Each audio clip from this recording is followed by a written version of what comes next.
Good morning students. Our today's class 12th commerce subject business study chapter 1.4 chapter name coordination nature and importance समन्वय प्रकृति एवं महत्व।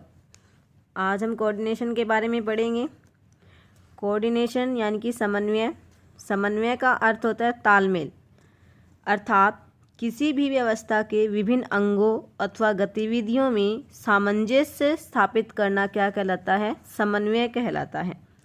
हम organisation के संदर्भ में देखें तो एक व्यावसायिक उपक्रम में समन्वय क्या कहलाएगा कि एक व्यवसाय में हमें विभिन्न क्रियाएं करनी पड़ती हैं, जैसे purchase, sale, production, finance, personnel. इन सभी क्रियाओं को आपस में संतुलित करना क्या कहलाएगा? समन्वय, ताकि हम बिजनेस के ऑब्जेक्टिव को आसानी से प्राप्त कर सकें। कुंटज एवं ओ'डोनेल के अकॉर्डिंग समन्वय की परिभाषा दी गई है।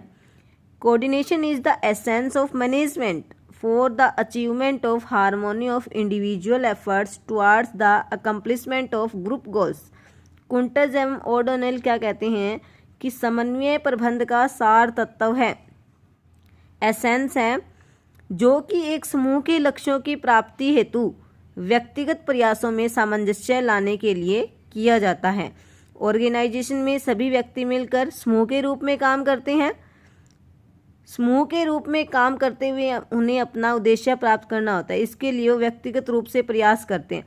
तो समूह का जो ऑब्जेक्टिव है, पूरे ऑर्गेनाइजेशन का जो ऑब्जेक्टिव है, उसको प्राप्त करने के लिए व्यक्तिगत प्रयासों में संतुलन स्थापित करना क्या कहलाएगा?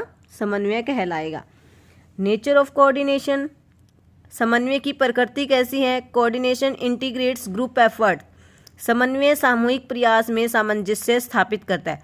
अभी हमने पढ़ा कि उद्देश्य प्राप्ति के लिए व्यक्तिगत रूप से जितने भी प्रयास किए जाते हैं उनको सामूहिक प्रयासों में बदलना, ताकि हमारा ऑब्जेक्टिव प्राप्त हो सके। तो सामूहिक प्रयास में सामंजस्य स्थापित कौन करेगा? कोऑर्डिनेशन। समन्वय प्रयास में एकता सुनिश्चित करता है। Coordination ensures unity of action. जो भी काम हम कर रहे हैं उनमें यूनिटी पैदा करता है कौन? समन्वय, कोऑर्डिनेशन। फॉर एग्जांपल, अगर हमारा परचेज और सेल डिपार्टमेंट है, वो अपनी अपनी क्रियाएं करता है, तो उनकी अपनी अपनी क्रियाओं की, दोनों की अलग अलग क्रियाएं हैं, उन क्रियाओं को इस ढंग से हमें कोऑर्डिनेट करना है ताकि क्रय आदेशों की पूर्ति जो है वो टाइम पे की जा सके। Coordination is a continuous process. समन्वय एक सतत प्रक्रिया है, यानी कि कोऑर्डिनेशन जो है कभी न खत्म होने वाली प्रोसेस होती है। इसकी आवश्यकता हमें बार बार होती है। तो सभी क्रियाओं में संतुलन बनाए रखने के लिए हमें जो है लगातार कोऑर्डिनेशन पे ध्यान देना पड़ता है। Coordination is an all pervasive function. समन्वय एक सर्वव्यापक कार्य है। सर्वव्यापक कैसे है कि ये चाहे व्यावसायिक कार्य हो चाहे गैर व्यावसायिक कार्य हो, सभी स्थानों पर ये लागू होएगा। जैसे कि एक शिक्षण संस्था में टाइम टेबल बनाना समन्वय स्थापित करने का एक अच्छा उदाहरण है। इसी प्रकार से अगर हम क्रिकेट के खेल में देखें तो सभी खिलाड़ियों को पहले से निर्धारित स्थान पर खड़ा करना क्या कहलाता है? कोऑर्डिनेशन ही है वो भी। तो जो चाहे हम व्यावसायिक स्थान की बात करें चाहे गैर व्यावसायिक स्थान की बात करें, सभी जगह जो है कोऑर्डिनेशन का यूज़ किया जाता है। इसलिए ये क्या है? सर्वव्यापक, सभी जगह यूज़ किए जाने वाला कार्य। समन्वय सभी प्रबंधकों का उत्तरदायित्व है। Coordination is the responsibility of all managers.